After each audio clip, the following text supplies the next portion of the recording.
소개받은 정건합니다. 저는 녹색전환연구소 후원회원이고요. 그리고 60+ 기후행동의 운영위원으로도 참여하고 있습니다. 그리고 서울에 오랫동안 지역협력에 관심을 가져서 어떻게 지역경제, 지역 순환경제가 가능할까에 대해서 고민하는데, 오늘 같은 이런 중요한 생태적 전환의 기본이 이렇게 중앙정부 차원으로 확 한 번에 되는 게 아니라면 성공 가능한 모델들을 지역 차원에서 만들어내고 보여주고, 그런 것이 기초부터 광역으로 이렇게 확산되는 게 굉장히 중요한 사례가 될 수 있겠다 싶어서 오늘 연구가 굉장히 중요한 의미 있는 연구라고 생각이 듭니다. 그것도 녹색전환연구소가 이런 연구를 했다는 것에 대해서 정말 감사한 마음이고요. 이런 우리 사회 주류 많은 그 자원을 가진 연구기관들이 아니라 녹색전환연구소가 했다는 게 특별히 인상적이고 감동적이었습니다. 시간이 조금 늦게 진행이 돼서 앞부분에 발표 이어서 지정 토론 시간인데요. 원래 시간이 좀 지났지만 그래도 토론자분 한 분께 15분 정도의 토론 시간을 요청드리기로 하고, 순서는 경향신문 주영재 기자님, 그 다음에 한겨레경제사회연구원의 조현경 연구원님, 그리고 성백골 에너지자립마을의 김소영 대표님 세 분 소개경에서 순서대로 토론 부탁드리도록 하겠습니다. 네, 시작하고 토론문도 다 자료가 같이 올려져 있죠. 네, 15분 이내로 토론해 주시면 부탁드리겠습니다. 네, 안녕하세요. 반갑습니다. 소개받은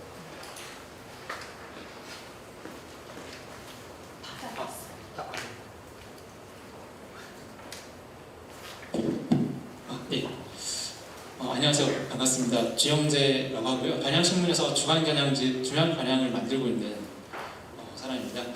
이번 녹색 일자리 토론에 초대받아서 정말 영광인데요. 사실 발표문 그리고 자료집을 보면서 굉장히 많은 영감을 받았습니다. 기자로서 항상 걱정하는 게 다음 호에 뭘 쓸까인데요.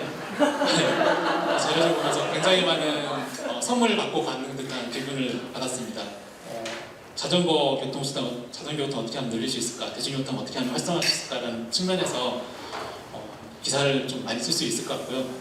발표문과 그리고 또 발표했던 분들한테 많이 또 여쭤보면서 기사를 쓰도록 하겠습니다.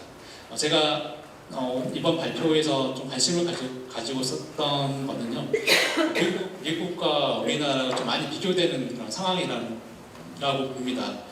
다들 잘 아시다시피 미국의 경우에는 IRA라든지 인플레이션 감축법이나 또는 인프라법이나 또 반도체 칩법 같은 굉장히 큰 규모의 재정을 투입해서 미래 산업을 또 기후된 투자를 한다고 하는데, 사실 그 효과가 나타나고 있는 것 같습니다. 지난해 그리고 올해 연초까지만 해도 많은 전문가분들이 미국은 경기 침체에 빠질 것이다. 왜냐하면 에너지 가격이 굉장히 높고 또 물가 상승세도 꺾이지 않고 실업률도 좀 높은 상황인데, 결국엔 다음에 고금리 상태가 이어지고 있기 때문에 올해 이맘때쯤에는 분명히 경기 침체에 빠질 것이다 라고 다들 대부분의 사람들이 예상을 했는데, 실제 지금 상황을 보면은 오히려 알 수는 없었지만 최근에 지난해 8월 달에 로버트 폴이라는 매사추세츠 대학의 교수님이 발표한 논문을 보니까 IRA 법을 통해서 매년 2023년부터 2030년까지 매년 10년간 912만 개의 일자리가 만들어질 거다라고 추정을 하더라고요. 그러니까 연간 91만 개 정도로 추산이 되는데, 그것만 보더라도 굉장한 수치이다. 그리고 오늘 발표에서 말씀드렸듯이 발표 여러분들께서 경기도만 해도 사실 11만 개 일자리가 만들어진다고 하니까 그린 일자리가 굉장한 잠재력이 있다, 고용창출에, 그런 생각이 듭니다. 미국 같은 경우는 사실 이게 경기 침체를 회피하고 오히려 이제 골디락스 존에 들어섰다고 하는 그런 상황인데, 가장 큰 힘은 아무래도 이제 IRA나 인프라법이나 반도체법 같은 그런 대규모 재정 투자일 텐데요.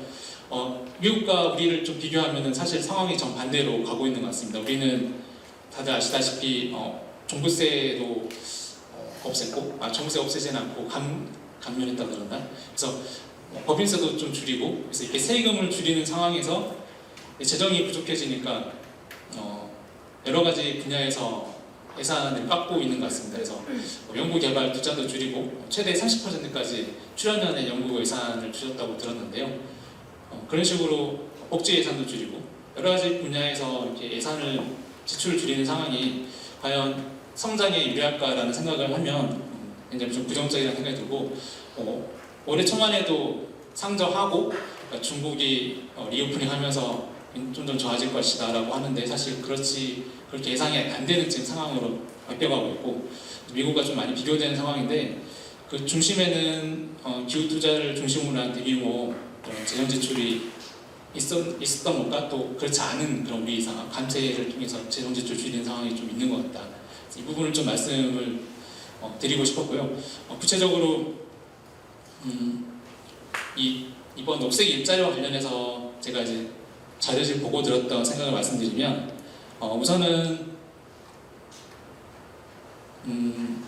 이 협동조합과 관련해서 굉장히 재밌는 사업들이 많이 일어나고 있는 것 같고 또 협동조합이 시민의 참여를 통해서 에너지 전환, 에너지 시민을 육성하는 재생에너지와 또 재생에너지를 넘어서 지속가능한 삶을 지향하는 그런 시민들을 양성한다는 측면에서 굉장히 바람직하다고 봅니다. 더 확대를 해야 되는데 사실 협동조합은 서울시에서도 그렇고 전국 단위에서도 그렇고 굉장히 많이 예산 지원을 깎이고 그래서 어려운 상황이라고 들었는데요.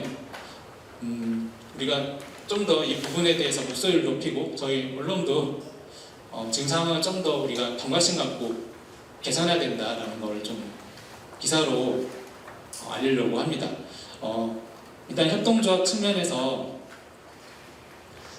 몇 가지 든 생각을 좀 말씀드리면 제가 안산 시민 햇빛 발전 협동조합을 취재한 적도 있는데요. 공교롭게도 여기 자료집에도 소개가 됐는데 그때 이제 어떤 한 분께서 저한테 말씀하신 게 태양광 발전소를 많이 이제 건물 옥상이나 이후 부지에 주차장이나 체육관 그런 옥상에 많이 설치하는데 그 목표가 인근에 있는 화력발전소를 대체하는 것이다. 사실 화력발전소가 온실가스를 내뿜는 것도 있지만은 미세먼지를 통해서 주민들 건강을 위협하는 것도 있고 굉장히 지역사회에 안 좋은 영향을 미치고 있기 때문에 이 화력발전소 없애는 걸 우리가 목표로 하고 있다라고 말씀하시더라고요. 상징적이지라도 다른 협동조합에서도 물론 다들 그럴 거라고 예상을 하고 있는데요. 이런 좀 목표를 세우고 접근하면 주민들을 설득할 때도 좀 더 호소력이 있지 않을까라고 생각을 하고 있습니다. 그리고 이 자료집에서도 협동조합이 지자체와 함께 교육기관의 역할도 하는 걸로 나오는데 좀 더 적극적으로 범위를 넓히면 어떨까 재생에너지 설치라든지 또는 관리 이런 업무를 넘어서 말씀하셨던 자전거 수리라든지 또는 저 같은 경우는 집에서 배관이 막혔을 때 어떻게 하면 좋을지 전혀 모르는 상황에서 수리 업체를 알아보는 상황인데 이럴 때도 뭔가 기초적인 집 안에서의 어떤 수리 부분에 대해서는 자기가 다 맡아서 할 수 있는 역량을 교육받을 수 있는 그런 공간을 좀 마련해 주면 어떨까 지역 분방 같은 것도 열어서 그런 역할을 협동조합이 할 수 있지 않을까라는 좀 생각을 합니다. 이것도 녹색 일자리의 하나라고 보이고요. 왜냐하면 새로운 물건을 사는 것보다는 수리를 통해서 좀 더 이제 오래 쓸 수 있으면 좋은 거니까요.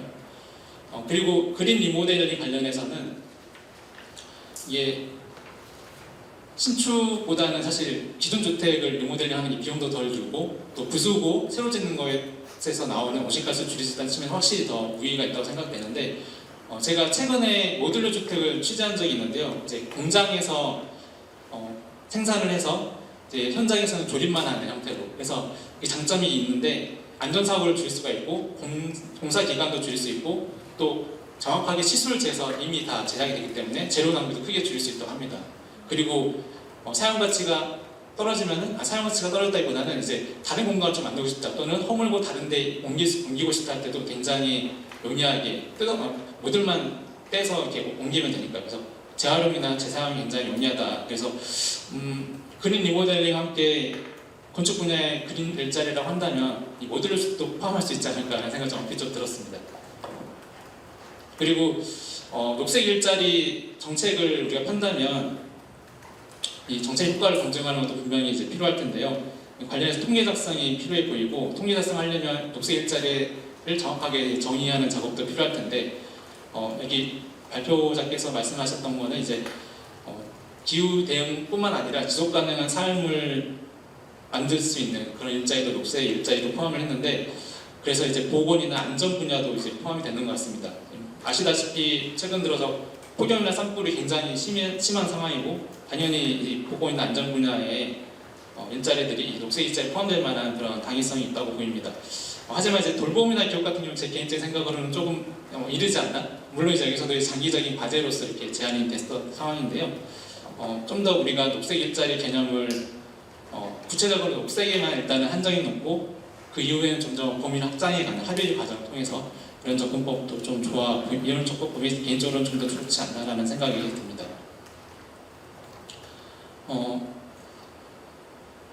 그리고 지역에서 이제 주민들이 자발적으로 협동조합을 꾸려서 에너지 전환이나 또는 그린 리모델링이나 또는 자전거 타기 운동이나 이런 걸 벌이는 것도 좋은데, 제가 이제 생각이 든 거는 지자체나 연구단체가 먼저 녹색 일자리 투자가 필요한 지역이 어디인가를 먼저 찾아서 이렇게 지원해주는 것도 좀 필요하지 않을까. 그러니까 왜냐하면 자발성도 중요하지만은 행정이 미리미리 찾아가서 이렇게 하는 것도 좀 긍정적인 그런 역할을 한다고 보는데요. 미국의 정의 40 이니셔티브, 이게 IRA 법안에 포함이 되어 있는지 잘 모르겠지만 이것도 굉장한 큰 역할을 하고 있다고 들었는데, 이제 정의 40 이니셔티브가 보고서에서 나오는데, 소외 지역을 파악해서 그 소외 지역의 기후 투자나 또는 청정 교통이나 지속 가능한 주택, 깨끗한 물을 먼저 공급하겠다. 그래서 지역 소외된 지역이 없도록 기후 변화 대응 과정에서 이런 정책 자체가 미국의 굉장히 우리가 비교했을 때는 굉장히 바람직한 방향인 것 같은데요. 우리가 이 정의 40 이니셔티브 같은 경우는 이걸 지역을 선별하기 위해서 이 스크리닝 도구를 개발했다고 하는데, 먼저 이 기후 변화 과정에서 가장 취약한 지역이 어디 있냐, 피해를 많이 받은 지역이 어디 있냐를 먼저 파악을 한다고 합니다. 그럼 스크리닝 도구를 갖고 그 지역을 파악하고 거기에 우선을 지원한다는 건데, 우리의 경우에는 이런 스크리닝 도구가 좀 부족하지 않나. 환경부에서 환경 오염 취약 지역을 구분해내는 그런 연구를 하고 있다고 하는데, 그게 공개는 안 된다고 하더라고요. 왜냐하면 우리 지역이 홍수에 취약하다 또는 폭염에 취약하다라고 하면 이 부동산 가격에도 영향이 미칠 수 있기 때문에 좀 꺼려한다, 이런 하나의 이유로 그런 원인도 듣고 있던데요. 그래도 행정 측면에서 이 스크린 도구를 우리가 개발해서 지자체나 또 연구단체가 활용하도록 하는 게 좋지 않을까. 그리고 관련 연구자들과 녹색전환연구소가 함께 협업하면 좋지 않을까라고 생각을 하고 있습니다. 그리고 재정이 또 많이 문제가 될 텐데, 사실 재정이 가장 큰 문제라고 보입니다. 그래서 수익금을 어떻게, 지자체가 정부의 돈을 받겠지만 지자체 자체로 수익을 낼 수 있는 구조를 만들면 어떨까. 가령 재생에너지 발전시설을 정부에만 의존하지 않고 지자체가 공공 투자를 해서 마을 주민이 협동조합과 함께 공공 투자를 해서 거기서 나오는 수익을 기금 형태로 추적하고 다른 지역의 어떤 에너지 사업이라든지 또는 그린 리모델링 사업에 투자하는 형태로 계속 선순환하는, 그리고 확대하는 형태로 가면 어떨까라는 생각이 드는데, 일단 지자체 자체적으로 좀 예산은 부족할 때이기 때문에 일단 공공 투자를 결정할 때 재생에너지나 그린 리모델링이나 또는 자전거나 대중교통이나 어떤 여러 가지 녹색 일자리 투자를 결정할 때 과연 어떤 분야에 투자하는 게 탄소를 가장 크게 줄일 수 있나, 탄소 배출량을 따져서 공공 투자의 우선순위를 정하면 좋겠다는 생각이 들고, 그래서 여기 자료집에도 나와 있는데 서울시 같은 경우는 자전거 따릉이 운행을 통해서 대중교통 따릉이 운행을 통해서 감축한 탄소 배출량을 탄소 배출권 형태로, 탄소 산세권 형태로 판매를 해서 수익을 얻는다고 나오던데요. 이런 비슷한 사업을 지자체도 하면 어떨까? 거기서 이제 감축한 탄소를 재원화해서 재원으로 쓰면 좋지 않을까라는 생각이 듭니다.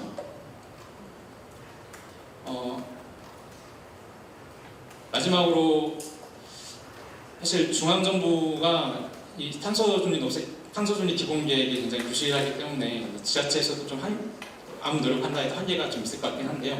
결국에는 장기적으로는 정말 중앙정부의 어떤 정치적인 그런 변화에 또 흔들리지 않고 지자체가 지속성이 있게 그린 투자를 강화하려면 지방정부의 예산과 권한을 강화하는 정책 캠페인도 필요하지 않을까라고 좀 생각이 듭니다.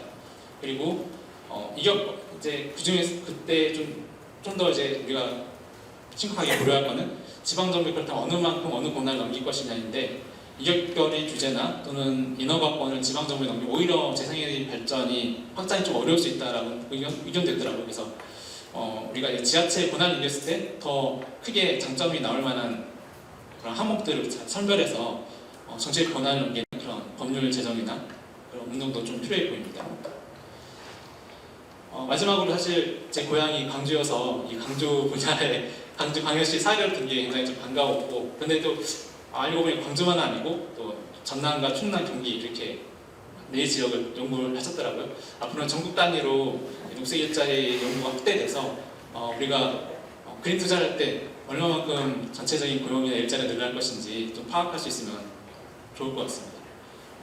오늘 발표 정말 잘 들었고, 제가 나중에 기사로 또 문의를 드리면 또 열심히 또 설명을 또 드리면서 기사에 반영하도록 하겠습니다. 감사합니다.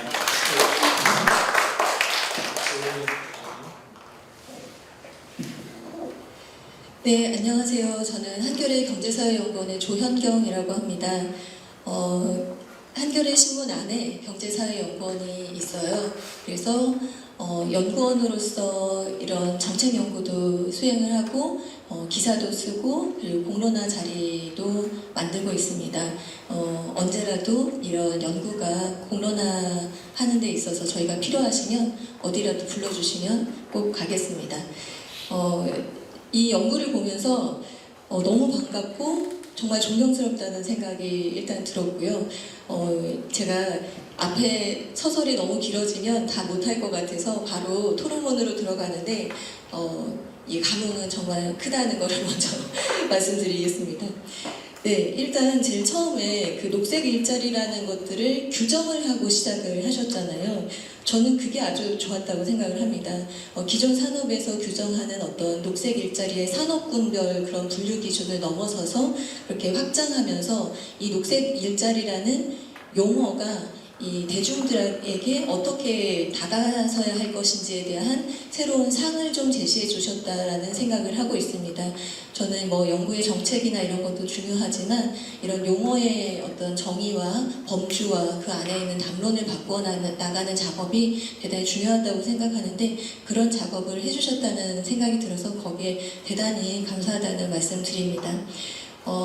처음 시작은 저희가 이 기존의 기후위기 대응이 이제 정부나 대기업 중심으로 이제 뭐 ESG라든가 이런 것들을 중심으로 대응 체계가 꾸려지고 있어서 사실 그런 쪽으로 갈 경우에는 특정 이해관계를 중심으로 일이 진행이 될 가능성이 매우 높은데, 지금 이번 연구 같은 경우는 지역사회 시민들, 비영리 시민단체, 사회적 경제 조직 그런 다양한 주체들을 함께 참여시킴으로써 이렇게 시민 참여를 좀 높였다는 데 의의가 있는 것 같습니다. 기존의 한국의 그린 뉴딜이나 뭐 탄소 중립 이런 게 우리 안에서는 정말 심각한 문제지만 대중적으로는 이렇게 흥행을 거두지 못하고 있다고 생각을 하는데요. 물론 내년에 선거에서 어떻게 될지 모르겠지만 그 이유는 시민들의 역할이 빠져있기 때문이라고 생각을 합니다. 대부분 이제 대기업이나 정부에서 주도로 하고 있는 그런 정책들이라서요. 그래서 어떤 주체의 변화 이 상도 제시해 주셨다는 데에 대해서 대단히 감사드리고요. 그리고 이제 여기에서 제시하는 것들은 그냥 이 녹색 일자리라는 것들을 지역 단위에서 이제 탄소 중립 지역 기반 정책으로 이제 제시를 해주셨지만, 장기적으로는 지역사회 규모의 어떤 온실가스 인벤토리의 초기 작업이라고 생각을 합니다. 정부 차원에서 이미 온실가스 인벤토리를 이제 만들겠다고 발표를 했는데, 거기에 사실 어떤 숫자가 어떤 내용으로 어떻게 들어가야 되는지는 아직 아무도 모르는 상황에서 거기에 대한 어떤 그 데이터들을 이런 연구들을 통해서 만들어 나갈 때 이 해석의 확장 가능성이 커졌다고 생각을 합니다. 아마 기존의 방식으로 했다면 이제 녹색 일자리는 그런 산업군 안에서 이렇게 해석을 해 나가지 않았을까라고 생각이 들고요. 그래서 그런 걸 하기 위해선 이 이후에 좀 단계가 좀 더 필요할 것 같긴 합니다. 아직 이제 데이터를 많이 제시를 해주셨지만 온실가스 인벤토리의 지역 단위에서 어떻게 이거를 만들 수 있을지에 대한 그런 추가 연구가 있었으면 좋겠다. 그게 제대로 된다면 이 이행 점검이라는 것들을 확실하게 해나갈 수 있지 않을까라고 생각을 했습니다. 먼저 첫 번째 재생에너지 분야 그 박재미 연구원님 발표해 주신 거 너무 잘 들었습니다. 제가 너무 관심 크고 요즘에 저희 연구원 안에서도 이 분야에 대해서 이제 좀 집중하고 있는 중이라서 더 주의 깊게 들었습니다. 큰 접근으로 재생에너지 확대를 위한 기반 조성 그리고 녹색 일자리 전략을 이제 함께 작동을 시켜야 된다라고 하셨는데 매우 적확하다고 생각을 하고요. 이제 그 안에서도 이제 사회적 경제가 지역에 착근하는 일자리라는 지점에서 매우 이제 그 조건에 부합하는 그런 접근이라고 생각을 합니다. 그래서 사실 그것이 제대로 되기 위한 어떤 관점에 저는 좀 인프라라는 측면에서 조금 더 생각을 해봤어요. 이 연구가 비산업 부분을 중심으로 이제 연구를 하셨지만 이거는 비산업으로 우리가 이렇게 가르마를 타기가 좀 어려운 부분이라고 생각합니다. 에너지이기 때문에. 그래서 산업 부문의 정책과 연동이 될 수밖에 없을 것 같고요. 그래서 그 산업 부문의 정책과 연동될 경우 이 선로 문제를 생각하지 않을 수가 없을 것 같습니다. 지금 영혼왕권에서 생산되는 재생에너지가 전국의 비중으로 볼 때는 매우 높은 상황이어서 이것들을 수도권으로 보내는 그런 방식인데 그 수도권으로 보내는 선로가 한정되어 있고 원전에서도 거기를 이제 가고 있는데 이게 시스템 문제 때문에 무엇을 먼저 보낼지를 결정해야 되는 그런 상황이라고 알고 있습니다. 그럴 경우에 이제 지금 재생에너지 생산을 먼저 보내면서 이제 그런 요건을 충족하기 위해서 한전이 재생에너지 쪽에 이렇게 분량을 확대를 하니까 보수 쪽에서는 재생에너지 때문에 국가적 낭비를 초래하고 있다. 이렇게 원전에서 나는 손실이 재생에너지 때문이다. 그래서 그 책임을 다 이쪽에 지우는 그래서 그 탈원전 때리기 정책이 여기에서 나오고 있다고 생각을 합니다. 그래서 이거를 여기 있는 어떤 그 우리가 생산한 재생에너지가 수도권으로 보내지는 것이 아니라 오히려 수도권에 과밀되어 있는 어떤 수요를 이쪽으로 끌어내려와서 이 안에서 소화할 수 있는 방법을 구안해내는 접근도 한번 고려해보면 어떨까라고 생각을 해봤습니다. 그런 차원에서 좀 제안하고 싶은 거는 이게 지자체가 가지고 있는 어떤 예산에서 이게 이 산업정책과 결부되는 지원정책이 가능할지 모르겠는데요. 지역별 전기요금 차등화를 시켜서 확실한 가격 신호를 줘서 그 기업이 우리 지역으로 내려와서 우리 재생에너지를 쓰면서 아리백을 충족시키면서 기업 활동을 할 수 있게끔 만들어주는 그런 방식의 조금 확산 전략이 한번 고민해보면 어떨까. 물론 내려올 때 그냥 아무나 기업이나 받으면 안 되겠죠. 최소한의 어떤 규제와 기준을 아리백을 최소한 지킨다거나 이런 것들을 고민해봐야 되지 않을까라고 생각이 들었습니다. 그래서 이 전력계통 이 부분을 함께 고민해서 수요와 공급을 함께 고민했으면 좋겠습니다. 지금 연구에서는 물량을 어디에서 만들어낼 것인가에 이제 초점을 두고 접근을 하셨는데 공무원의 입장에서는 이것이 만들어져서 어떤 이게 성과로 이어져야 할 텐데 그 성과로 이어지기까지 어떤 그 선순환 고리를 어떻게 만들어야 될지에 대한 고민이 있을 것 같습니다. 그래서 이런 부분들도 한번 같이 검토되면 어떨까라고 생각을 해봤습니다. 그린 리모델링은 여기에서 제가 할 말이 없습니다. 제가 알고 있는 모든 지식은 김병건 박사님한테서 나온 거라서 네, 할 말이 없는데 그냥 써야 되기 때문에 토론문에 좀 몇 장 적어봤습니다. 적극 공감을 하고요. 네, 이거는 넘어가겠습니다. 자전거 관련해서는 자전거 인프라 일자리, 공공 자전거 일자리, 자전거 수리 유통 이런 가능성을 발견할 수 있었다는 데서 대단히 큰 의의를 발견할 수 있었습니다. 특히 제가 관심 갖는 거는 자전거 인프라 확충인데요. 거기에 이제 우선순위를 둬야 한다고 생각을 합니다. 이거는 두 번째 제가 써놓은 거랑 좀 연결이 되어 있는데 저도 인천에 살고 있습니다. 서울에 너무 살고 싶은데 밀려나서 인천에 살고 있는 거죠. 근데 대부분 직장과 자기가 살고 있는 이 거주 지역이 서울은 그나마 대중교통 활성화되어 있지만 지방의 경우는 꽤나 먼 거리를 자가로 이동하는 방식이 될 것 같습니다. 그래서 자전거가 가진 한계, 신체적 능력에 이렇게 범주가 있어서 요즘에 이제 전기 자전거가 매우 이렇게 뜨고 있는데 이런 어떤 자전거이지만 좀 보완할 수 있는 좀 접근 가능한 정책들을 함께 좀 이렇게 범용적으로 쉽게 접근할 수 있는 방안까지 함께 고민해 주시면 어떨까 싶습니다. 우리 좌장이신 교수님께서도 전기 자전거 타고 다니시는데 너무 부럽더라고요. 그래서 그런 것들 했으면 좋겠습니다. 그 자전거 수리 같은 경우는 사회적 경제 안에서는 사실 전통적인 비즈니스 모델이라고 볼 수 있습니다. 이게 언제 많이 떴냐면 공유경제 붐이 일어날 때 그 마을 단위의 자전거 수리하는 협동조합들이 엄청 많이 생겼는데 대부분 지금 문을 좀 닫기는 했습니다. 그래서 그런 거는 저희가 다시 한번 살려낼 수 있는 가능성이 충분히 있다고 보고요. 세 번째로 공공버스에 대한 거는 지금 그 정책의 전반적인 방향성에 대해서는 너무나 공감을 합니다. 근데 제가 저한테 이제 의뢰를 하셨을 때는 사회적 경제라는 측면을 좀 이야기를 건드려 달라고 생각을 했습니다. 제가 그쪽 분야에 대해서 연구하고 기사를 쓰는 걸 많이 하고 있으니까요.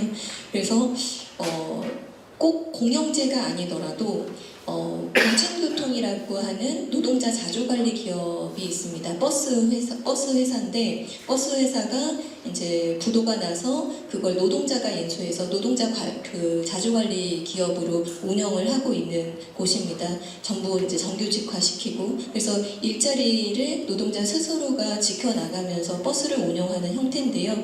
이런 것들도 그러니까 어떤 경로적인 측면에서 그러니까 공영제로 가는 그 경로적인 측면에서 함께 고민되었으면 하는 바람이 있습니다. 조금 더 제안들은 아래다 넣어놨고요. 여기서 이제 택시가 빠져있는데 물론 그거는 공공의 어떤 대중교통이냐 아니냐 뭐 이런 이제 논란의 여지가 있지만 사회적 경제 분야 안에서는 부실 택시 회사들을 택시 기사들이 노동자들이 인수해서 노동자 협동조합 방식으로 운영하는 방안들도 계속 검토되고 시도되고 있습니다. 물론 부침이 많긴 합니다. 하지만 그것도 경로적으로 고민이 같이 됐으면 하는 생각이고요. 네, 마지막으로 사회적 경제 활용 관련 제언으로 방금 전에 그 기자님 말씀 주셨던 스크리닝 관련한 것들을 저는 사회적 경제 지역사회가 혹시 나서서 지역의 안에서 좀 그것들을 막 이렇게 발굴해내는 작업들을 할 수 있지 않을까라고 생각을 듭니다.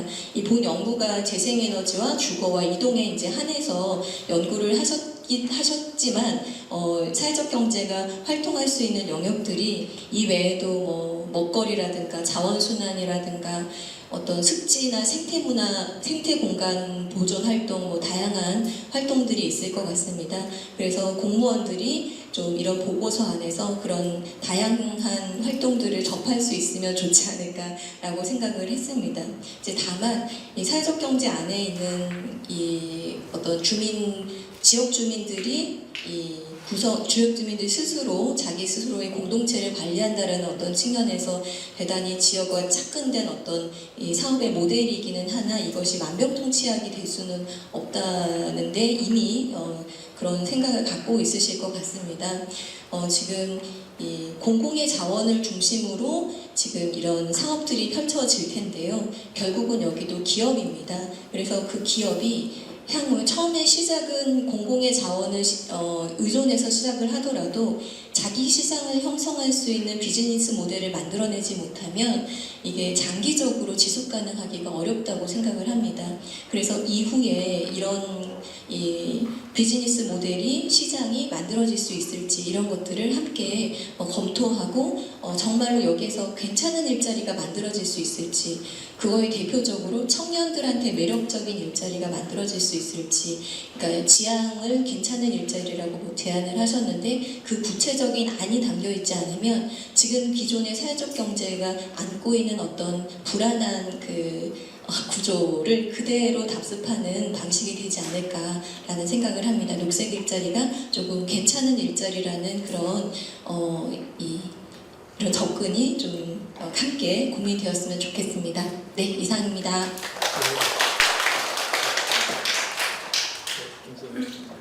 네. 구체적인 일자리 계속 얘기해 주셨는데 구체적인 일자리를 얘기해 보겠습니다. 얼마나 힘든지.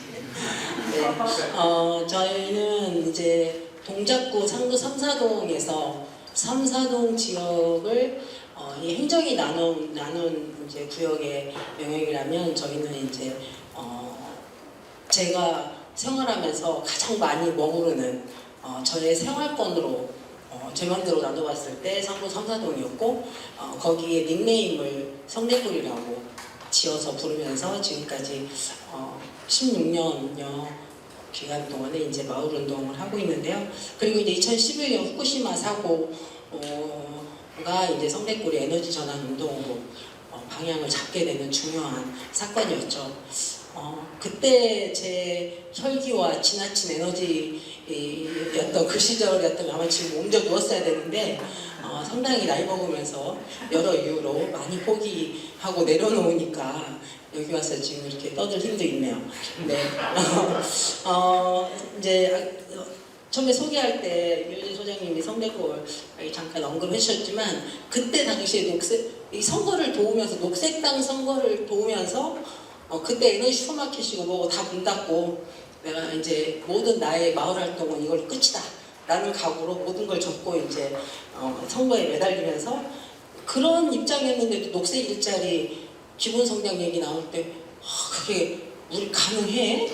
이렇게 뜬금없는 얘기를 해가지고 되겠어? 막 이런 생각을 이게 몇 퍼센트가 나올까 이런 생각을 했던 생각이 나요. 근데 지금은 뭐 기본소득 이런 얘기를 두말할 것도 없이 상당히 많은 사람들이 공감해 주는 걸 보면서 아마 곧 조만간 이건 더 빠른 속도로 이 녹색 일자리에 대한 녹색전환연구소의 연구가 굉장히 큰 파장을 일으킬 것 같고요. 저희는 승질이 급해서 이상하 연구원님을 작년에 이 연구 막 시작해서 자료 검토 막 하고 있는데 벌써 특강에 모셔가지고 언제까지 끝날 거냐, 어디까지 됐냐, 막 이렇게 이제 설레발을 쳤고 오늘 들어보니까 9월 우리가 셋째 주 하는 전환 특강에 모셔야 될 것 같아요. 이상하 연구원님을 섭외합니다. 네, 그렇게 이제 이 뭔가 에너지나 기후, 환경, 생태 이런 단어들의 어떤 플러스 알파의 나의 수익이나 일자리 이런 것들하고 연상이 되지 않으면 내가 이렇게 하려고 하는 이 운동은 동네에서 지속할 수 없다. 그러니까 동네에서는 정확히 보여줘야 돼요. 이거거든 이라고. 그게 돈이 적어도 이거 돈도 되거든. 그 돈이 많고 적고는 큰 문제가 아니라 쟤네들이 돈도 버네? 이런 게 굉장히 중요한 거예요. 입증해 내지 않으면 마을운동에서는 안 돼요. 그냥 이렇게 담론이나 아무리 좋은 얘기를 열심히 해도 그런 상태라 어떻게 하면 이런 문제들을 이제 저도 그렇고 그리고 저와 함께하는 제가 이제 함께 하자라고 얘기하는 많은 분들한테 어떻게 입증을 하는가가 이제 동네 에너지 일자리였어요. 그리고 에너지 전환이라든지 이런 기후 생태 문제는 실행해야 되는 문제지 고민하고 연구하고 학습해야 될 문제가 아니잖아요. 그래서 결과물로 보여줘야 되고 결과물을 만들어내야 된다는 게 굉장히 중요했고 저는 이제 이 녹색 일자리가 동네로 들어오면 동네 에너지로 들어오면 어떻게 들어야 되냐는 부분에서 적정 기술, 적정 일자리여야 돼요. 그러니까 어지간한 사람도 따라할 수 있어야 되는 거예요. 집을 고친다든지 그거 10년 따라다녀도 쉽지 않거든요. 그러니까 이렇게 뭐 기술학교에서 조금 배웠다고 집수리학교에서 수강했다고 몇 차례 했다고 이게 바로 내가 고쳐줄 수 있는 문제가 아니거든요. 그러면 내가 집을 고치고 뭐 목공이라든지 구체적으로 100원이나 이렇게까지는 못 들어가더라도 그 언저리에서 뭔가 수익을 낼 만한 거리가 있느냐 이런 부분들을 하다 보니까 저희가 이제 서울시 에너지 자립마을 시범지역으로서 2년 4개월 사업을 같이 했는데 2년 4개월의 결과물이 적정기술, 니트로핏 그리고 이제 2개의 에너지 협동조합을 만드는 거였어요. 마을다살림하고 수사동중학교 그렇게 이제 결과물들을 만들어내면서 끊임없이 처음 자립마을 시작했을 때 2012년 9월달에 시작했을 때도 저희 임대한 마을학교를 다 뜯어고치는 일부터 그 사업이 시작됐거든요. 그래서 그렇게 해서 2013년에 이제부터 설립된 이 마을다살림 협동조합부터 지금 현재 4개의 협동조합이 설립이 됐는데 그게 사회적 경제여야 된다라고 그때 당시에 왜 사회적 경제여야 되느냐라고 저한테 물었으면 대답을 못했을 거예요. 근데 지금 막연한 초기 이제 그렇게 가야 되고 이 마을에 등장한 이제 뭔가 저같이 귀 얇고 경솔한 어떤 얘기에 홀딱 넘어간 사람들을 등장시키면 이 등장시킨 사람들을 어떻게 엮어야지? 어떻게 엮어야 될지에 이제 이 사회적 경제라는 게 협동조합이 역할을 할 거다라는 생각을 해서 이제 무조건 엮어 있는 거예요. 공통 분모를 만들어서. 그래서 하나나 제대로 하지 하나도 먹고 살기 힘들면서 뭐는 자꾸 그렇게 동네에다 협동조합 만드느냐라는 얘기를 많이 들어요. 근데 어차피 하나를 만드나 10개를 만드나 다 먹고 살기 어려운 건 지금 우리나라 형편에서 지금 마찬가지거든요. 그렇기 때문에 많이나 만들자. 그래서 이사장도 막 몇 명, 이사 몇 명. 그래서 저희는 마을 사람들은 살짝 선의의 거짓말을 해도 괜찮은 게 원래 협동조합은 이사가 등기이사 최대 5명 이내여야 돼요. 근데 우리는 등기이사 5명, 일반이사 5명에서 10명씩 4개의 협동조합이 이사만 10명, 이사장, 감사 이러기 때문에 60여 명가량의 마을의 빅마우스들이 다 에너지 협동조합의 이사 내지는 이사장인 거예요. 그러니까 이런 분들을 자꾸 만들면서 다양한 분야들을 만들기 작전을 이제 지난 10년간 했다는 거고요. 2013년도부터. 그래서 이제 제가 이제 토론문에 쭉 나와 있으니까 각 협동조합의 그 자세한 얘기는 다 드리지 않고 토론문으로 대신하고요. 그리고 이제 또 저희가 이제 이런 협동조합의 50여 명의 이사들 중에 이제 이들이 이사장을 하고 또 그만둔 사람도 있고 이사를 하다가 또 그냥 일반 조합원으로 남아 있는 사람들이 있는데 이 중에 이제 절대 핵심적인 역할을 해야 된다라고 생각되는 분들, 이사장을 했던 분들 이런 분들은 이제 생태 전환 교육이라고 이런 환경 교육이나 기후 교육을 자기 입으로 뱉게 얘기를 하게 들어서 아는 것과 청소년들 앞에서 자기 입으로 가르친 것과는 차이가 많이 나거든요. 그래서 이제 그 조합에 관련된 사람들을 설득시켜서 이제 16명의 환경 강사, 기후나 에너지 문제를 설명하고 얘기할 수 있는 강사들로 꾸몄고, 이제 이분들하고 함께 이제 에너지 주권, 또 먹거리, 식량 주권 이렇게 얘기하면 너무 세서 이제 에너지 아리백 이런 식으로 먹거리 백 이렇게 이제 수업을 좀 만들어서 또 탈성장 올해 성대골 마을 활동의 주제가 탈성장이었는데 육사봉 중학교하고 3개월간 4개 과목하고 융합해서 3개월간 이걸 탈성장을 프로젝트로 했는데 그렇게 돈독했던 선생님들하고 사이 깨질 냈어요. 탈성장 얘기하다가 중3 사회 선생님의 그 교육부 지침의 교과 과정의 내용과 저희의 얘기가 대칭돼요. 그래서 나 지금 다음 주에 이 얘기 해야 되는데 니네가 들어와서 이 얘기를 하고 나면 어떻게 하냐는 둥. 그 7월에 나올 얘기를 니네가 수업 시간에 다 해버리면 나는 7월에 뭔 얘기 하냐는 둥.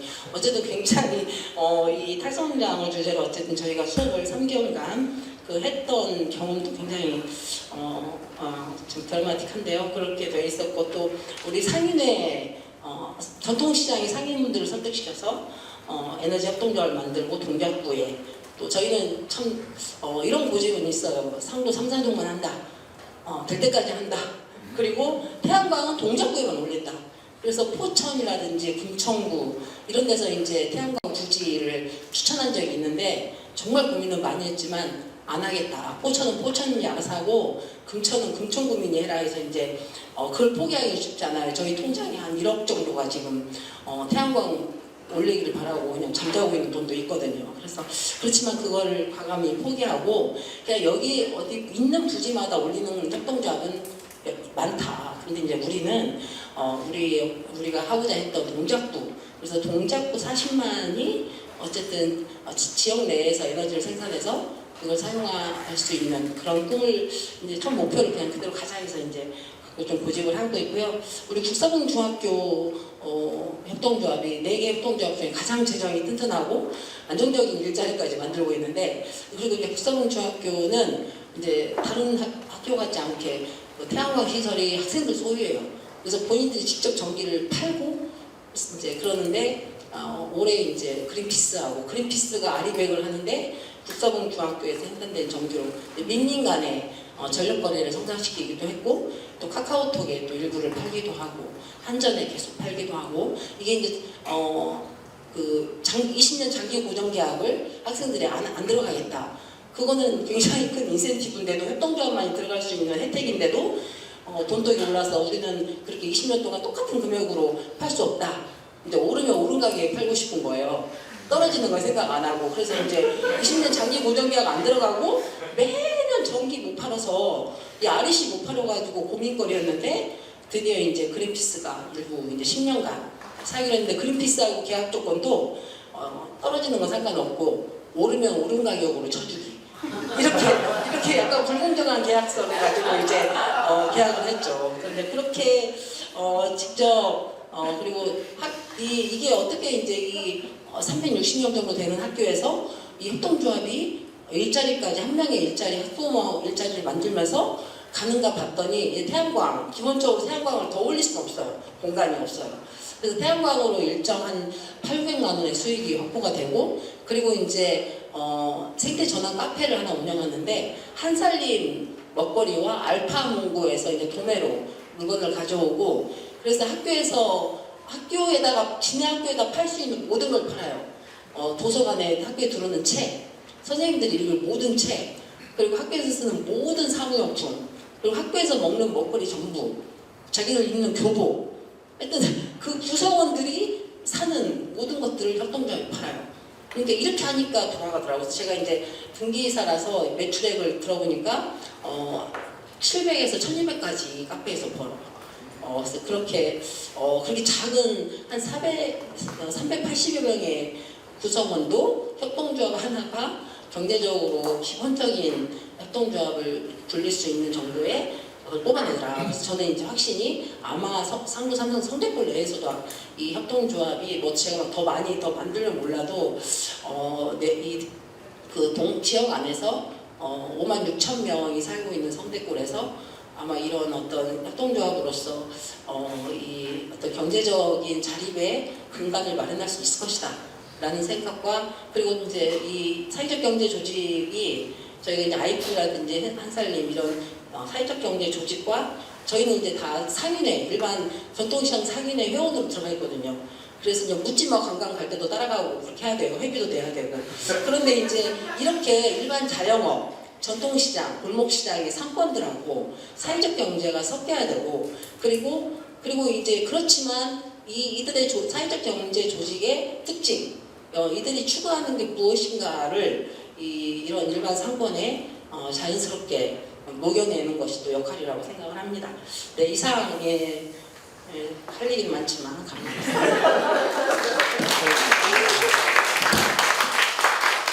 이야기에 빨려 들어가서 더 듣고 싶은데 시간의 제한은 있네요. 세 분 토론 말씀 잘 이렇게 들었고, 조금 정리 간단하게만 저도 소감을 덧붙이면서 말씀드립니다. 사실 노량진 장풍배기 부근에 성대시장 있는 건 알았는데, 그 성대골이 에너지 자립마을인 건 저도 사실은 나중에 알았는데, 어느 시기 이후에 성대골 국사봉 중학교가 너무 유명해지는 거예요. 좋기도 하고 또 아쉬움도 있습니다. 무슨 말씀인가 하면, 제가 이제 서울시 교육청의 생태 전환 교육하고 항상 국사봉 중학교 선생님들과 만나는데, 어느 시기부터는 좀 다른 사례 없냐? 근데 없는 거예요. 그게 바로 김성 대표님 말씀처럼 이 하나의 사례를, 성공 사례가 이게 유지되는 사례를 만들기가 정말 굉장히 어렵다라는 것을 사실 보여주는 거고, 물론 아직도 열려져 있습니다만은 지난하고 정말 많은 사람들이 헌신해야지만 이 안들을 받아서 누군가 자기 거를 만들어야 되고, 그런 점에서 사례를 늘리고 규모를 키우는 게 굉장히 중요하고 거기에 이 연구가 이제 기여하고 공유하는 거 아닌가 이런 생각을 하면서 저도 오늘 나온 토론문 발표문과 관련해서는 지금 돌봄, 안전, 보건, 교육 이런 게 다 녹색 일자리로 분류될 수 있겠느냐라고 하는데 뭐 기술적으로 그런 문제가 있지만 저희가 조금은 넓게 보면은 사실은 지금 뭐 기후위기 전부터 저희가 마을 만들기를 할 때 일본의 사사키 이치로 교수님이라는 분이 라이프라인 생명선이라는 얘기를 하면서 물, 에너지, 자원, 식량 그 위험의 재난과 위험이 키워드다. 인간 안보의 문제, 휴먼 시큐리티의 문제로 도시의 위기를 얘기하고 이 얘기들이 다 있었거든요. 그래서 그런 것들을 포괄하려면 이게 안전의 문제, 위생의 문제, 보건, 교육 이게 다 들어가야 되니까 저는 뭐 기술적인 난점이 있더라도 저희가 이 문제를 어떤 관점에서 보는가는 굉장히 중요하고 그 안에서 뭐 제가 조금만 더 사사키 이치로 선생님 서울 동북사구 여러 번 초청하고 서울시도 초청해서 말씀을 들을 때 마을 계획이 중요하고 그 계획 속에 통합 관리가 되는 여러 가지 것들이 통합적으로 관리되게 만드는 거 굉장히 중요하고 그런 속에 주민들이 참여하는 것이다. 아무튼 저는 이제 그거를 거의 외우다시피 해서 성북구의 사례로 그 작은 논문을 쓴 적이 있었습니다. 그래서 나중에 제가 공유를 해드릴 수 있고요. 두 번째는 저희가 이제 저는 이걸 지역 순환경제 자전거와 연관해서 지역 순환경제 얘기를 했는데 에너지와 주거, 건물, 교통 그 다음에 함께 사실은 먹거리가 저희가 탄소 배출 한 25% 정도를 차지해서 저는 이 먹거리, 식품, 식량 이 부분이 이제 일자리와 관련해서 사실은 왜 빠졌을까 조금은 이제 궁금하기도 하고요. 그리고 여기 또 집어넣는다면 자원 순환이 그건 이제 김 선생님도 말씀하셨는데 사실 얼마 전에 저희가 GPS와 리어카라는 KBS 다큐를 보시면 알지만 우리 사회 자원 순환의 노동을 노인 노동을 하는 거예요. 근데 시간당 900 얼마를 받고 하루 10시간에서 14시간 노동을 하는 거예요. 그러니까 우리가 이 순환경제의 관점에서 정말 중요한 도시의 순환경제를 위한 노동을 누가 수행하고 거기에 어떤 보상체계가 존재하는가를 보면 정말 우리가 생태적인 문명의 상황을 단적으로 보여주는 게 아닌가 싶어서 그 안에 돌봄, 노인빈곤, 커뮤니티, 공동체 안에서는 사실 굉장히 중요한 문제인데 아파트는 비교적 쉬워요. 근데 오히려 지금 아까 발표는 저층 주거지역에서는 이 자원순환 때문에 주민 갈등이 주차와 자원순환, 쓰레기 배출, 분리수거 문제로 어마어마한 갈등이 사실 존재합니다.